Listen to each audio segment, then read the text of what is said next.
നമസ്കാരം സുഹൃത്തുക്കളെ. വെറുതെ ഫോണിൽ സ്ക്രോൾ ചെയ്ത് മണിക്കൂറുകൾ പോയതിനു ശേഷം ഒരു കുറ്റബോധം തോന്നാറുണ്ടോ? അല്ലെങ്കിൽ പ്രധാനപ്പെട്ട ഒരു കാര്യം ചെയ്യാനിരിക്കുമ്പോൾ അതിൽ ശ്രദ്ധിക്കാൻ പറ്റാതെ ബുദ്ധിമുട്ടാറുണ്ടോ? എങ്കിൽ ഈ വിശകലനം തീർച്ചയായും നിങ്ങൾക്കുള്ളതാണ്. എപ്പോഴും ഒരു അസ്വസ്ഥത, ഒരിടത്തും പൂർണ്ണമായി ശ്രദ്ധ കേന്ദ്രീകരിക്കാൻ പറ്റുന്നില്ല, വലിയ ലക്ഷ്യങ്ങളൊന്നും വേണ്ട, ചെറിയ കാര്യങ്ങളിൽ പോലും ശ്രദ്ധയോടെ ഇരിക്കാൻ കഴിയുന്നില്ല. നമ്മളിൽ പലരും ഇതൊക്കെ നമ്മുടെ സ്വന്തം കഴിവുകേടായിട്ടാണ് കാണാറ്. പക്ഷേ ഞാൻ നിങ്ങളോട് പറയുകയാണ്, ഈ ശ്രദ്ധയില്ലായ്മ നിങ്ങളുടെ മാത്രം കുഴപ്പമല്ലെങ്കിലോ?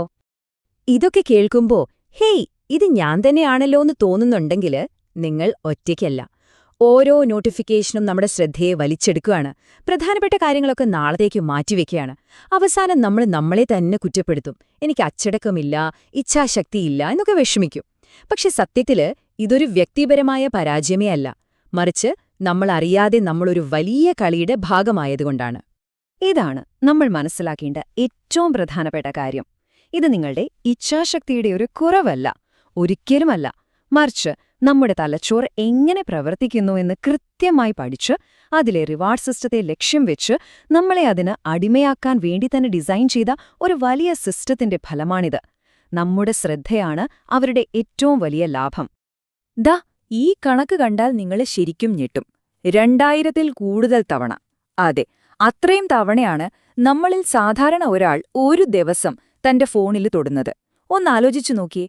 ഇത് നമ്മൾ ബോധപൂർവം ചെയ്യുന്നൊരു കാര്യമല്ല അല്ലേ? ഇതൊരു ശീലമായി, നമ്മൾ അറിയാതെ നമ്മളെ നിയന്ത്രിക്കുന്ന ഒന്നായി മാറിക്കഴിഞ്ഞു. അപ്പോ ഇതെങ്ങനെയാണ് സംഭവിക്കുന്നത്? ഈ കാണാൻ പറ്റാത്ത ചങ്ങലകൾക്ക് പിന്നിലെ സയൻസ് എന്താണ്? നമുക്ക് നമ്മുടെ തലച്ചോറിന്റെ ഉള്ളിലേക്ക് ഒന്നെത്തി നോക്കാം. എങ്ങനെയാണ് ഈ പുതിയ ടെക്നോളജി അതിനെ ഹൈജാക്ക് ചെയ്യുന്നതെന്ന് കൃത്യമായി മനസ്സിലാക്കാം. നമ്മളെല്ലാവരും ഡോപ്പമിനെ പറ്റി കേട്ടിട്ടുണ്ട്. ഹാപ്പി ഹോർമോൺ എന്നൊക്കെയാണ് പലരും പറയാറ്. പക്ഷെ അതൊരു ചെറിയ തെറ്റിദ്ധാരണയാണ്. സത്യത്തിൽ ഡോപ്പമിൻ എന്ന് പറയുന്നത് ഐസ്ക്രീം കഴിക്കുമ്പോൾ കിട്ടുന്ന സന്തോഷമല്ല, മറിച്ച് എനിക്ക് ഐസ്ക്രീം വേണം എന്ന് പറഞ്ഞ് നിങ്ങളെ കടയിലേക്ക് ഓടിക്കുന്ന ആ ഒരു ത്വരയില്ലേ, ആ ഒരു പ്രതീക്ഷ, അതാണ് ഡോപ്പമിൻ. അത് പ്രതിഫലമല്ല, പ്രതിഫലം തേടാനുള്ള അടങ്ങാത്ത ഒരു ഡ്രൈവാണ്. പണ്ടുകാലത്ത് അതിജീവനത്തിന് നമ്മളെ സഹായിച്ച ഈ ഡോപ്പമീൻ സിസ്റ്റം ഇന്ന് ടെക്നോളജി ഓവർലോഡ് ചെയ്യാണ്. ഇത് എപ്പോഴും മധുരം മാത്രം കഴിക്കുന്ന ഒരാൾക്ക് പിന്നെ സാധാരണ ഭക്ഷണത്തിന്റെ രുചി അറിയാൻ പറ്റാതാവുന്ന പോലെയാണ്. ഈ ഡിജിറ്റൽ മധുരം തിന്ന് യഥാർത്ഥ ജീവിതത്തിലെ ചെറിയ സന്തോഷങ്ങൾ, ഒരു പുസ്തകം വായിക്കുന്നത്, കൂട്ടുകാരോട് സംസാരിക്കുന്നത്, ഇതിലൊന്നും ഒരു രസം തോന്നാത്ത അവസ്ഥ വരും. ഈ അവസ്ഥയെയാണ് അൻഹഡോണിയ എന്ന് പറയുന്നത്. ടെക്നോളജി കമ്പനികൾ ഉപയോഗിക്കുന്ന ഈ തന്ത്രങ്ങള് ശരിക്കും പറഞ്ഞാല് ഒരു കാസിനോയിൽ ആളുകളെ പിടിച്ചിരുത്താൻ ഉപയോഗിക്കുന്ന അതേ തന്ത്രങ്ങളാണ്. എപ്പോഴാണ് ഒരു ലൈക്ക് കിട്ടുക, ഒരു മെസ്സേജ് വരിക എന്ന് നമുക്ക് പ്രവചിക്കാൻ പറ്റില്ല. ആ ഒരു അനിശ്ചിതത്വമാണ് നമ്മളെ വീണ്ടും വീണ്ടും ഫോൺ നോക്കാൻ പ്രേരിപ്പിക്കുന്നത്. പിന്നെ ഈ ഇൻഫിനിറ്റ് സ്ക്രോള്, അതൊരിക്കലും തീരില്ല, നിർത്താൻ ഒരു പോയിന്റില്ല. ഓട്ടോപ്ലേ ആണെങ്കിലോ അടുത്ത വീഡിയോ കാണണോ വേണ്ടയോന്ന് ചിന്തിക്കാൻ പോലും സമയം തരാതെ നമ്മളെ അതിലേക്ക് വലിച്ചുകൊണ്ടുപോകും. അപ്പം നമ്മുടെ തലച്ചോറിന് ഒരു കൺഫ്യൂഷൻ ആവുകയാണ്. ഒരു സൈഡില് കഷ്ടപ്പെട്ട് സമയമെടുത്ത് നേടേണ്ട സ്വാഭാവിക സന്തോഷങ്ങള്, മറുഭാഗത്ത് ഒരു വിരൽത്തുമ്പിൽ കിട്ടുന്ന ഇൻസ്റ്റന്റ് കൃത്രിമ സന്തോഷങ്ങള്. സ്വാഭാവികമായും തലച്ചോറ് എളുപ്പവഴി തെരഞ്ഞെടുക്കും. ഇത് നമ്മുടെ അച്ചടക്കത്തെയും വലിയ ലക്ഷ്യങ്ങളെയും പതിയെ പതിയെ ഇല്ലാതാക്കും. അപ്പോ ഇതൊന്നും അബദ്ധത്തിൽ സംഭവിക്കുന്നതല്ല, എല്ലാം പക്കാ ഡിസൈൻഡ് ആണെന്ന് ഇപ്പോ വ്യക്തമായില്ലേ? പക്ഷേ ഇതിനർത്ഥം നമ്മൾ തോറ്റുകൊടുക്കണമെന്നല്ല. ഈ ഡിജിറ്റൽ കെണിയിൽ നിന്ന് പുറത്തുകടക്കാനും നമ്മുടെ തലച്ചോറിന്റെ കൺട്രോൾ തിരിച്ചുപിടിക്കാനും ഒരു വഴിയുണ്ട്. അതെന്താണെന്ന് നോക്കാം. ഇതാണ് ആ പ്ലാൻ. 3 ഘട്ടങ്ങളുള്ള ഒരു ഡോപ്പമിൻ ഡീറ്റോക്സ്. ഇത് വെറുതെ ഫോൺ കുറച്ചുനേരം മാറ്റിവെക്കുന്ന ഏർപ്പാടല്ല, ഇതൊരു സിസ്റ്റമാറ്റിക് പ്രോസസ്സാണ്. 1-ാം ഘട്ടം ഒരു ഫൗണ്ടേഷൻ ഇടലാണ്, തലച്ചോറിന് ഒരു റീസെറ്റ്. 2-ാം ഘട്ടത്തില് നമ്മൾ നല്ല ശീലങ്ങൾ ഉണ്ടാക്കിയെടുക്കും. 3-ാം ഘട്ടത്തില് ടെക്നോളജിയെ എങ്ങനെ നമ്മുടെ ആവശ്യത്തിന് മാത്രം ഉപയോഗിക്കാം എന്ന് പഠിക്കും. 1-ാം ഘട്ടം, അതായത് ആ ഫൗണ്ടേഷൻ ഇടുന്നത്, ഒരുപക്ഷെ ഇതാണ് ഏറ്റവും പാടുള്ള ഘട്ടം. കാരണം ഇവിടെ നമ്മൾ കൃത്രിമമായി ഡോപ്പമിൻ തരുന്ന എല്ലാത്തിൽ നിന്നും ഒരു ബ്രേക്ക് എടുക്കുകയാണ്. സോഷ്യൽ മീഡിയ, ഗെയിംസ്, എന്തിന് ജങ്ക് ഫുഡ് പോലും ഒഴിവാക്കണം. ഇതൊരു ഹാർഡ് റീസെറ്റ് ആണ്. ഈ സമയത്ത് നിങ്ങൾക്ക് ഭയങ്കര ബോറടിയും അസ്വസ്ഥതയൊക്കെ തോന്നും.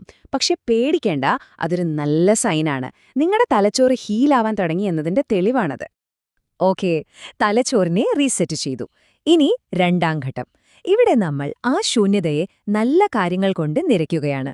സ്ക്രീനിനു പകരം വ്യായാമം, ധ്യാനം, ഒരു പുസ്തകം വായിക്കുന്നത്, അല്ലെങ്കിൽ നിങ്ങൾക്കിഷ്ടമുള്ള പുതിയൊരു സ്കിൽ പഠിക്കുന്നത്. ഇങ്ങനെ സ്വാഭാവികമായി സന്തോഷം തരുന്ന കാര്യങ്ങൾ ജീവിതത്തിലേക്ക് തിരികെ കൊണ്ടുവരണം. കഷ്ടപ്പെടുമ്പോൾ കിട്ടുന്ന സന്തോഷം എന്താണെന്ന് നമ്മൾ തലച്ചോറിനെ വീണ്ടും പഠിപ്പിക്കുകയാണ്. ഇനി മൂന്നാം ഘട്ടം, ഒപ്റ്റിമൈസേഷൻ. ടെക്നോളജിയെ നമ്മൾ ശത്രുവായി കാണുന്നില്ല, മറിച്ച് ഒരു ടൂളായി, ഒരു ഉപകരണം മാത്രമായി കാണാൻ പഠിക്കുകയാണ്. പൂർണ്ണമായി ഒഴിവാക്കുന്നതിനു പകരം ബോധപൂർവം ഉപയോഗിക്കുക. ഫോൺ കയ്യിലെടുക്കുമ്പോൾ എന്തിനാണ് എടുക്കുന്നത് എന്നൊരു ലക്ഷ്യം വേണം. അതിനൊരു സമയപരിധി വെക്കണം. ടെക്നോളജി നമ്മളെ ഭരിക്കുന്നതിനു പകരം നമ്മൾ ടെക്നോളജിയെ ഭരിക്കാൻ തുടങ്ങുന്ന ഘട്ടമാണിത്. അപ്പോൾ ഇത്രയൊക്കെ കഷ്ടപ്പെട്ട് ഈ ഡീടോക്സ് ചെയ്തു കഴിഞ്ഞാൽ എന്താണ് ഫലം? റീസെറ്റിന് ശേഷമുള്ള ജീവിതം കാണാൻ എങ്ങനെയിരിക്കും? നമുക്ക് അവസാന ഭാഗത്തിലേക്ക് കടക്കാം. ശ്രദ്ധ തിരിച്ചുപിടിക്കുമ്പോൾ കിട്ടുന്നത് വെറും പ്രൊഡക്ടിവിറ്റി മാത്രമല്ല, അതിനപ്പുറം ഒരുപാട് കാര്യങ്ങളുണ്ട്. നിങ്ങളുടെ മനസ്സ് ശാന്തമാകും. എത്ര സങ്കീർണമായ കാര്യങ്ങളിലും മണിക്കൂറുകളോളം ശ്രദ്ധയോടെ ഇരിക്കാൻ പറ്റും. നിങ്ങളുടെ ബന്ധങ്ങൾ കൂടുതൽ ആഴമുള്ളതാകും. ഏറ്റവും മനോഹരമായ കാര്യം എന്താണെന്ന് വെച്ചാൽ, ജീവിതത്തിലെ ചെറിയ ചെറിയ കാര്യങ്ങൾ, ഒരു ചായ കുടിക്കുന്നത്, മഴ കാണുന്നത്, അതൊക്കെ വീണ്ടും ആസ്വാദ്യകരമായി തോന്നിത്തുടങ്ങും. ചുരുക്കി പറഞ്ഞാൽ, ഈ ഒരു പ്രോസസ്സ് നിങ്ങളെ അൽഗോരിതങ്ങൾ എങ്ങോട്ടാണോ വലിക്കുന്നത് അങ്ങോട്ട് പോകുന്ന വെറും ഒരു ഉപഭോക്താവിൽ നിന്ന് നിങ്ങളുടെ ജീവിതത്തിന്റെ, നിങ്ങളുടെ ശ്രദ്ധയുടെ ശില്പിയാക്കി മാറ്റും. എപ്പോഴും അസ്വസ്ഥമായിരുന്ന ഒരവസ്ഥയിൽ നിന്ന് ശാന്തവും വ്യക്തമായ ലക്ഷ്യബോധവുമുള്ള ഒരു ജീവിതത്തിലേക്കുള്ളൊരു മാറ്റം. അതുകൊണ്ട് ഈ വിശകലനം അവസാനിപ്പിക്കുമ്പോൾ എനിക്ക് നിങ്ങളോട് ഒരൊറ്റ ചോദ്യമേ ചോദിക്കാനുള്ളൂ. നിങ്ങൾ അൽഗോരിതങ്ങൾ തരുന്ന കണ്ടന്റിന്റെ ഒരു ഉപഭോക്താവായി ഇങ്ങനെ തുടരാനാണോ പോകുന്നത്? അതോ നിങ്ങളുടെ ശ്രദ്ധയുടെയും അതുവഴി നിങ്ങളുടെ ജീവിതത്തിന്റെയും ശില്പിയാകാൻ നിങ്ങൾ തയ്യാറാണോ? ആ തീരുമാനം നിങ്ങളുടേതാണ്. ഈ വിശകലനം നിങ്ങൾക്ക് ഉപകാരപ്പെട്ടെങ്കിൽ ഞങ്ങളുടെ ചാനൽ ലൈക്ക് ചെയ്യാനും സബ്സ്ക്രൈബ് ചെയ്യാനും മറക്കരുത്.